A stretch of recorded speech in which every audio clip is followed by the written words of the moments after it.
he produced a quote of Jefferson, which Jefferson had never said, and which nevertheless I can't even understand how anyone would have,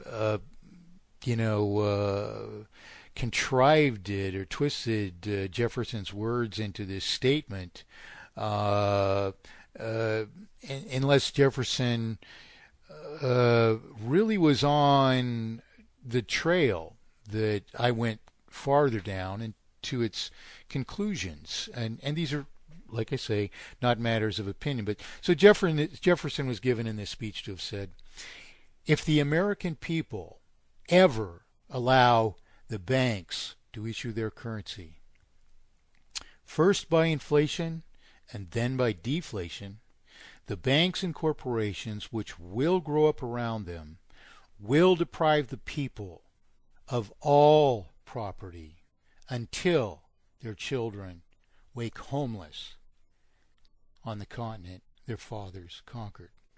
Now, when I heard those words, having this developed 7 or 8 years prior, this thesis of inevitable failure at the in response to the teachings of an economics teacher, when I heard him cite those words of Thomas Jefferson, I was sitting in the back of the auditorium all by myself because I wasn't sure I was going to want to listen to this presentation, and I was the only one there, but who might have reacted this way, but I practically jumped out of my seat because, my God, this could mean that Thomas Jefferson, although I've studied Thomas Jefferson, I can touch books about Thomas Jefferson right to my side right now. I do not read Jefferson anywhere near as much as anyone might suppose, but I had no idea that Jefferson had ever said this, and which is, of course, what academia denies. Nevertheless, as a member of the audience of this lecture, I nearly jumped out of my seat to hear that Jefferson had said what can only equate to this thesis of inevitable failure. Now, at the same time, I remarked that to myself, well, it's odd that he puts it that way, because how do you understand what this inflation and deflation thing is? As Jack mentioned in his opening remarks, there's a deflationary aspect of this circulation, this obfuscation of the currency. That is, we're compelled to pay out of a circulation which is at most comprised of some remaining principal.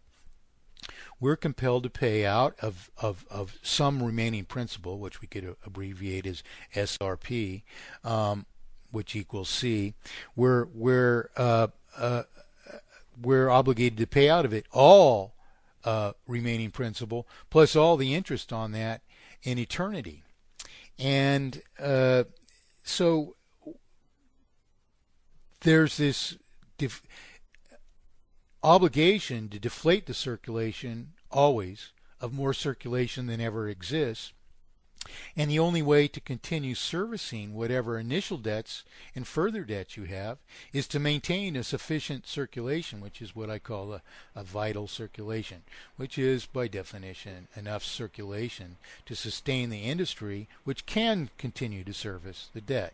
Eventually, you can't do that any longer, because as you reborrow interest as new debt above the former sum of debt, it increases the sum of debt by at an ever-escalating rate of ever greater sums of periodic interest on an ever greater sum of debt, until eventually we cannot service any more than the debt that we have, nor then, because our creditworthiness is destroyed, can we borrow further to maintain the vital circulation. So the circulation deflates, as happened in the Great Depression and will happen now, and this is why all these rescue efforts are all about artificially reflating the circulation, because we've compromised our creditworthiness. The people can no longer afford to borrow further to service further debt. Yet all of this artificial sustention or pouring money into circulation amounts to further debt to the people. Bernanke said the other day that this doesn't increase the federal deficit, but that's a lie.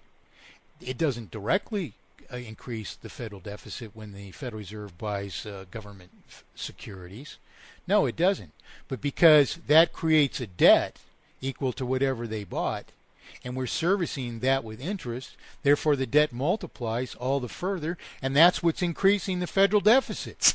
So it's an utter lie, you see, and we have to understand that. We can't just sigh in relief and think, oh, we can breathe a little longer, we can drive, we can buy gas, we can keep a few groceries in the refrigerator because they poured money into circulation as further debts. Well, in truth, instead of going down or staying the same as whatever it ends up being as taxes are right now, taxes should be going up. If we're even to tread water, taxes need to be going up. We are creating an ever bigger hole, and if you think that the right thing to do is to allow these private corporations, which we call the Federal Reserve, just simply, or the central bank of whatever country it is.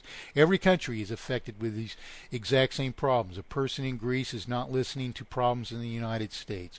A person in Ireland is not listening to problems that exist in the United States. A person in Iceland is not listening to problems that exist in the United States. A person in Venezuela, in Canada, in Brazil, in Australia, in Japan, in China, in Russia, in India, in any place in the world, in Africa, every continent of the world, you are not listening to problems that exist in the United States.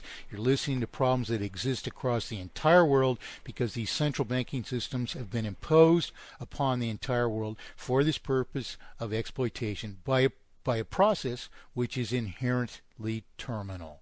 This is why global failure is progressing all around the world, because about all these systems recover after they don't recover, they start over again after they've utterly destroyed creditworthiness at the end of the first Great Depression.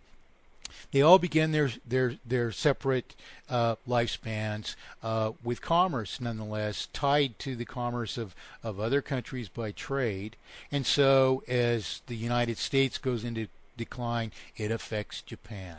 Even if Japan didn't have a central banking system, if it had mathematically perfected economy, being as its prosperity is dependent on the United States, its trade with the United States, therefore Japan has an inherent and indispensable interest that the United States adopt mathematically perfected economy to preserve the markets to Japan, to make those markets so that they can afford to continue to consume the production of Japan. And the whole world is independent on this. So in the United States, the rate of multiplication of artificial indebtedness, these falsified debts to banks, which launder all the principal ever created into the unauthorizable and unwarranted possession of the banking system, and then multiply that into terminal debt.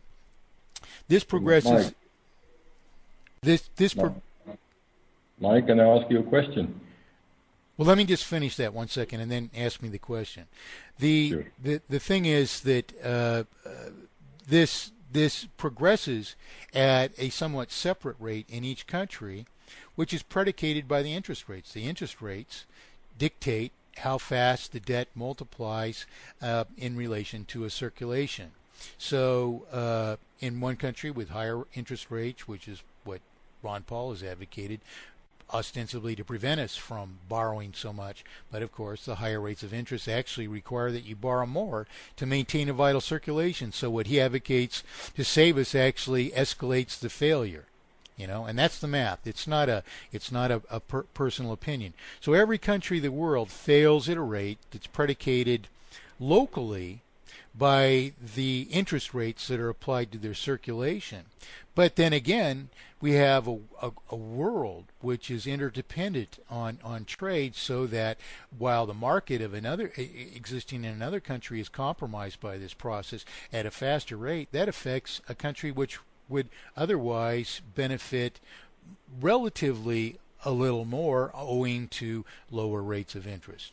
So that's an explanation of the basic world events right now, and I guess I could return to this later if I get the occasion. What I wanted to point out is that to assume that this solution existed forever and to loosely understand it so much that you would accommodate something which is not solution, and there's one and one only mathematic process which is solution, and it is not this objection to money being a debt. Debt is not the problem. It's, as Karl said, inherent irreversible multiplication of artificial indebtedness. And I want to go into that in greater detail. We need to return to that because that's really the central message for in the wake of previous shows. But we'll get to it, I'm sure, as a result of other points that we raise here. But anyway, I'll let you ask your question now, Jack. Sorry. Okay, all right, no problem. Because what I understand is that they use the interest. They use the interest basically to keep the money scarce. And my question is, what is the purpose that they are doing that? And are they doing that, just to inflict defaults, so loans are going to not be able to be paid back and being written off, so the system can be. Well, let's just stick to that first part of your question first, and if you want to elaborate on the question, expand it to some other areas. You're asserting that they use the interest to make the money scarce. Well, this is, you see, there are different aspects of this problem, and there's a natural course. No matter where you realize that something is awry, there is a natural course that you would pursue into the problem from whatever point you would, and then trace down to the root, and then rectify everything and come back. And that's a basic process of life that all of us go through. It doesn't matter if you're a carpenter or a chemist or a software engineer. If anything is awry, you dive into the problem from the point that you perceive it. You trace it down to the root of the problem, and then you rectify everything from the bottom outward. So, in truth, anyone who solves this problem goes through the same process. They may start from a different point, but they have to trace down to the root and then come back up. Now, anytime you don't go all the way to the root, you may leave something uncovered. And this is something then that a diligent person never does. Now, this assertion that Jack is reiterating that, these quote-unquote economists want to convey to us is that interest is beneficial to us somehow. And in fact, the original proposition that I reacted to in high school economics class was that interest kept price inflation under control. And my immediate reaction to this teacher's proposition was to prove that, in fact, it didn't do that at all. It was the cause of increasing prices because interest perpetually multiplies artificial indebtedness in proportion to a circulation, therefore requiring that industry perpetually increase its prices in order to maintain the margins of solubility by which it can even afford to exist. If it doesn't do that, the math fails it.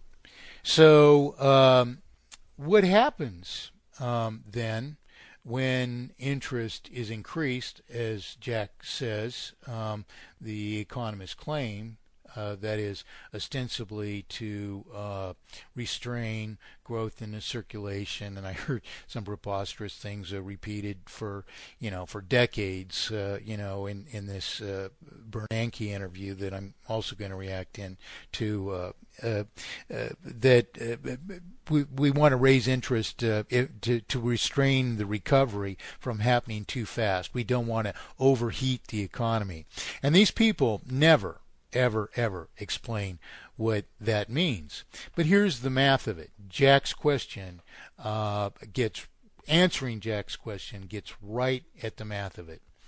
So, in fact, interest is the cause of perpetual increasing prices, and the fact that industry can't afford to increase its prices in the United States because the market is subject likewise to this multiplication of artificial indebtedness, which dedicates ever more of every unit of currency to servicing debt instead of sustaining